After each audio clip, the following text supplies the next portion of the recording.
present, not future. That's how for Allah subhanahu wa ta'ala. Nothing called past, nothing can, it's all same. I see it all and I know it all. Okay, so يستوي عنده الماضي والحاضر والمستقبل. And that's why the verse سواء منكم من أسر القول ومن جهر به ومن هو مستخف بالليل وسارب بالنهار. It is same for him. Whether you say it secretly, or you whisper of it, or you think about it, or you imagine it, or you say it loudly, explicitly, it's same to Allah. It is the same to Allah whether any of you conceals his speech or declares it openly, whether he be hid by night or goes forth freely by day. So that is why you have to be conscious of Allah. That's why we say fear Allah, be conscious of Allah, have taqwa. Because what for you secret, what for you hidden, what for you so special, for Allah is same. Now we go to verse 11. له معقبات من بين يديه ومن خلفه يحفظونه من أمر الله إن الله لا يغير ما بقوم حتى يغيروا ما بأنفسهم وإذا أراد الله بقوم سوءا فلا مرد له وما لهم من دونه من وال. Go ahead. معقبات. For him or her, each person, there are angels in succession before and behind him or her. They guard them by the command of Allah. Verily, Allah will not change the good condition of a people as long as they do not change their state of goodness themselves by avoiding committing sins and by being ungrateful and disobedient to Allah. But when Allah wills a people's punishment, there can be no turning back of it, and they will find besides Allah no protector. Well, start with the mu'aqibat. And we, as we said, though the universe is so big and Allah is the greatest, human being, how big is in regard to this big universe? How big? Nothing, okay.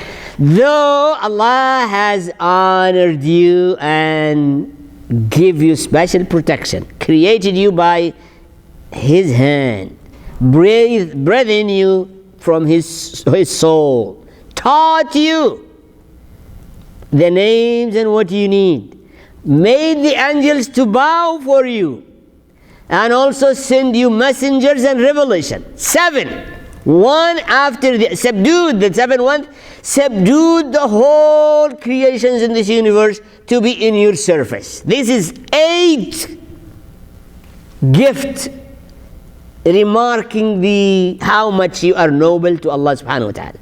Created you by His hand, breathed the soul in you, taught you the name, made the angels to bow for you, cursed shaitan for you, send prophets and revelation to you, subdued, orient the whole universe to cater for your service and your need and your luxury and your life and your living on earth.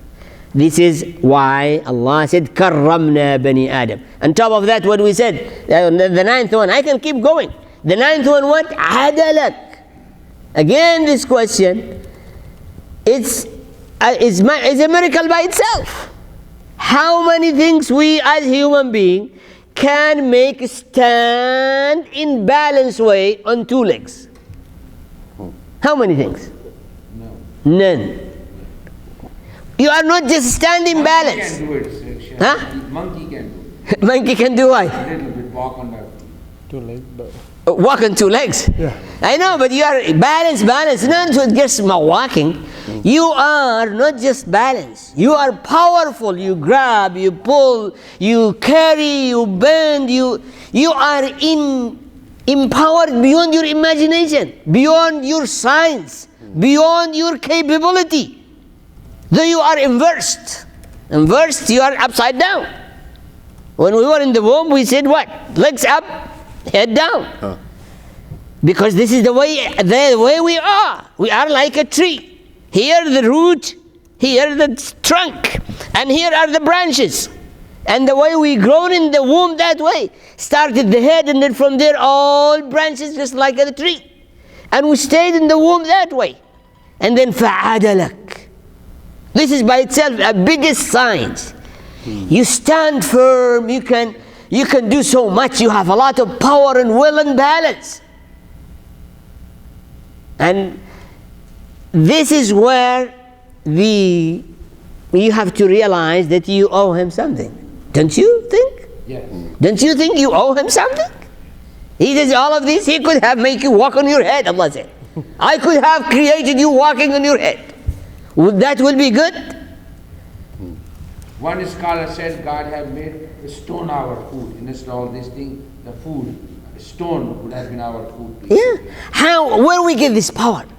I mean, when you are in two, it's just, even the robotic they just have no power. They cannot grab anything. By anything, they fall on their head because they can't. For us, we are in control, we are empowered, we are well balanced, we can do so, as we said, we have unlimited power. We push, we pull, we stand, we can do it. So that is how we are honored, and on top of that, we are honored by angels, mu'aqqibat. Now how many angels? Also here, long debate, but here the verse said, مِن بَيْنِ يَدَيْهِ وَمِنْ خَلْفِهِ. So there are angels always in front of you, and some on the back. And the hadith in the Quran said, one on your right, one on your left. This is already 4. At least if we said just one. I heard 7, Sheikh. Yeah, more than that. Actually, the ulama said 20. Okay, every one of you has 20 personal guards. They are 24 hours with you. Some of them they rotate, but these are there to protect you from all the problems, from all the troubles. Even when you do some bad things to yourself, sometimes they save you. And sometimes they don't. So, مُعَقِّبَاتٌ مِّن بَيْنِ يَدَيْهِ. This is how much you are precious, how much you are honored. That's how much you cannot pay him back. You cannot pay Allah back. Let's say you're going to hire a bodyguard. How much are you going to spend? Huh? Say, let's say you want to hire 5 bodyguards. How much money are you going to spend? All the time. And this is not just bodyguard, they are angels. They are angels, they are so powerful, they are really able to protect you. So the ulama said, okay, these are 4, we say 1. Now every opening in your body has a guard. While these eyes too, and here, all. Because even when you sleep, they are open, but the guard will never let anything to get into your nose, or into your ears, or it will not. Sheikh, this is very important. I heard there's an angel sitting on your throat. If it is not there, the food will go into your breathing vein, a breathing line, and it sometimes go past. You have seen this little ring here? Epiglottis. Huh? What does it do? Epiglottis? Yeah. It closes your... When? How? trachea. What time? When you swallow? Or Yeah, whenever you start to swallow things, close. When you breathe, it open. Yeah. And it's just you do it automatically, you don't even feel it is there. But every time you breathe, it open to go to different channel, and you swallow something, it closed to go to different channel. We don't think of it at all. Yeah, we never think about it. And when you get choked, what happened? Timing was not correct. Yeah, you try to breathe. And so something went in the wrong. Oh my God, you get in trouble. طيب, so mu'aqibat means you are well protected by those angels around you. And he said, يَحْفَظُونَهُ مِنْ أَمْرِ اللَّهِ. It is the order of Allah, otherwise the angels will, sometimes they hate you because you sin. And angels hate sinning, and hate sinners, and hate the places of sinning. But they have no way to disobey Allah. Allah ordered them, they have to fulfill their job, though sometimes you make them mad, angry, dislike, and hate whatever sometimes you do. Inna Allah. Now, what is this going to do with the next half of the verse. Is number of angels following the Muslims the same as non-Muslims? All creation of Allah. Yeah, there is no difference. Now, this is a good question. As we just read, that when the rain comes, water all kind of trees, the bad ones and the good ones. The one that's going to bring thorn, and the one is going to bring an apple. Allah will water them. Well, the same thing for human beings. The protection, the sustenance, the mercy and kindness of Allah will come to that man who is going to bow and appreciate, and the ones who is going to cuss and curse and rebel. Say. Now, له معقبات من بين يديه ومن خلفه يحفظونه من أمر الله.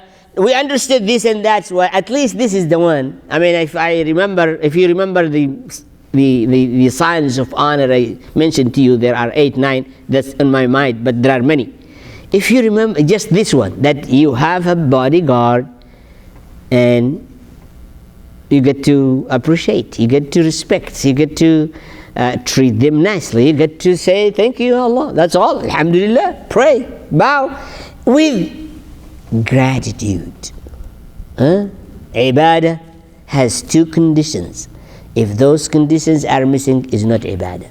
Salah, siyam, or even praising Allah. One has to be based on gratitude and love. And second one should be based on humbleness. If you do not humble yourself, that is not a worship. If you do not have gratitude, you just only say it or do it without gratitude, it is not a worship. Worship has to have 2 pillars.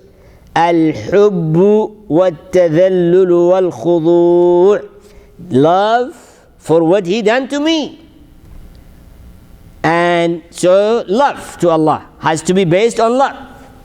Not fear, not hatred, not compulsion. It has to be love. Can you be forced to love someone? Can you be forced to love someone? Can you? Can you force someone to love someone? That's why Islam is it's something you do it by your own choice and your own will. Because it's based on love, and love is a choice. And love something to compel you, something you see, something you feel, something you enjoy, something you like. And so there is no compulsion really, there is no compulsion. Allah rejecting anything that is being forced, will not accept it. So له معقبات من بين يديه ومن خلفه يحفظونه من أمر الله إن الله لا يغير ما بقوم حتى يغيروا ما بأنفسهم. Now the word is collective, ما بقوم, not what is in an individual. Allah does not change that which is the conditions of the people collectively until they change themselves. Then Allah will change their conditions. Basically, once you change yourself in a collective way, then Allah change the conditions. And this is obvious. Look to this Arabian Spring.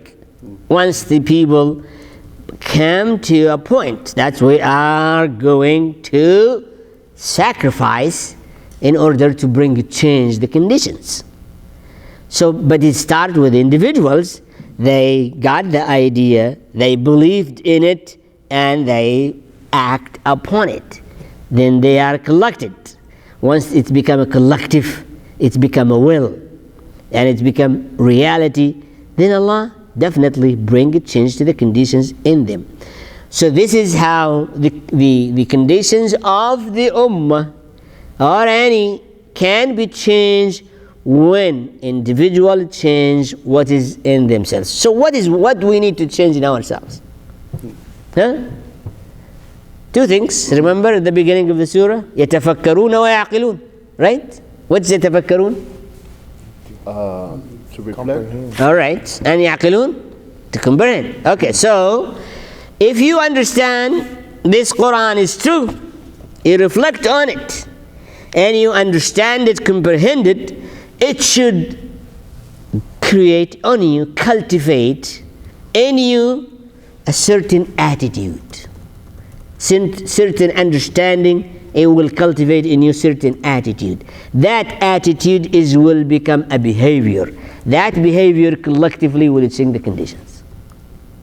Okay? So that is the process. Starts with reflection, their comprehension, and then engrave attitude, behaviors, collective. That's where the condition changed. And this is all in the surah. That's why we said this is surah Science of Iman. That is also the verse, إِنَّ اللَّهَ لَا يُغَيِّرُ مَا بِقَوْمٍ حَتَّى يُغَيِّرُوا مَا بِأَنفُسِهِمْ. The example, say the children of Israel were in Egypt, enslaved. All right? So, and they are used to it. That's it for a long time, and they see no way out of it, and so they felt this is the way it is. We're gonna change and customize our life to live with it as slaves. So what happened? Allah sent Musa. Musa, only what he did, he started bringing to them reflection. You are a human being, you cannot be enslaved. You have the potential to rule, to become the role model of humanity. So they start reflecting, and some, they understood what Musa said, and some, they believed in it, and some, they say, go for it, we are for it. Then Allah has drowned Fir'aun. But without this process, nothing can change. Absolutely. And so on and so forth. As the Sahaba in Mecca were in conditions, and they don't like it, but they just used to it. So the Prophet Muhammad ﷺ came, what did he do? He said, here are the weapons and here are the arms, let's change, go and destroy all these idols in the Kaaba. He came to open the door for them to reflect. You complain something? Is there a way to change it? Are you willing to pay the price? It should. So some start reflecting, and then يعقلون, comprehensively understood. That created in them attitude where they love it, believe in it, act upon it. And collectively, Allah was enabled them to take over Mecca and restore it with the oneness of Allah. So that is إِنَّ اللَّهَ لَا يُغَيِّرُ مَا بِقَوْمٍ حَتَّى يُغَيِّرُوا مَا بِأَنفُسِهِمْ. Now we are going to close with this one. وَإِذَا أَرَادَ اللَّهُ بِقَوْمٍ سُوءًا فَلَا مَرَدَّ لَهُ. If Allah decree something, punishments or bad, there is nothing can stop it. And we have examples. One example that we went through in Surah Hud, Ibrahim alayhi salatu wasalam. When the angels came to him, as we know the story, he was first, what? First he treated them as a guest. So he went and slaughtered a small cow and baked it and brought it to them. So them don't eat. So he became afraid, worried of them. خائف. So they told him, لا تخف. They said, don't worry. We are here for 2 points. One, to destroy the people of Lut. And the second, to get you glad tidings that you are going to have children.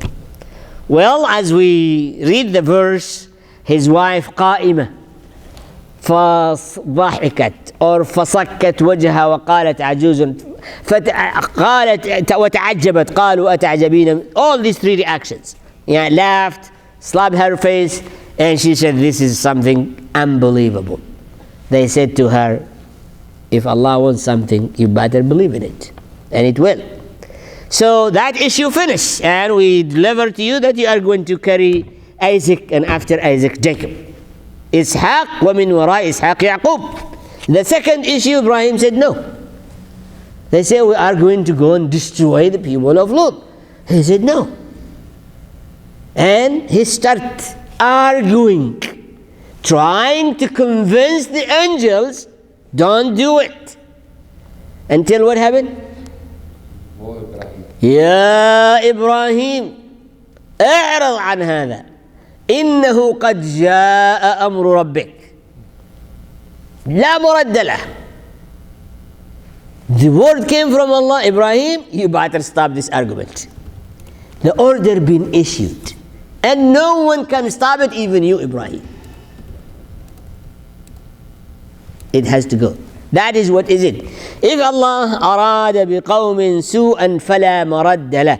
If Allah decrees, there is nothing can stop it. No one. As we know, Ibrahim has tried to intercede, tried to argue. They told him, you better stop it. Nuh, he did something about his son.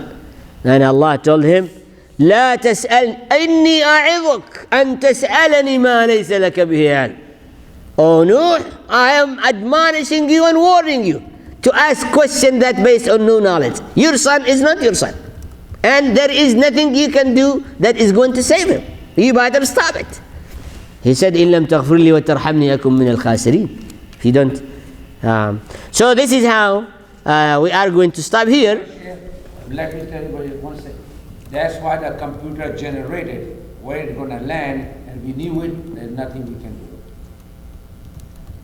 Hurricane Sandy, the computer generated. That's it. Yeah. And it was 1,577 miles Jamaica. This is examples, yes, when Allah decrees something is going to happen, humanity have really no way to do anything about it.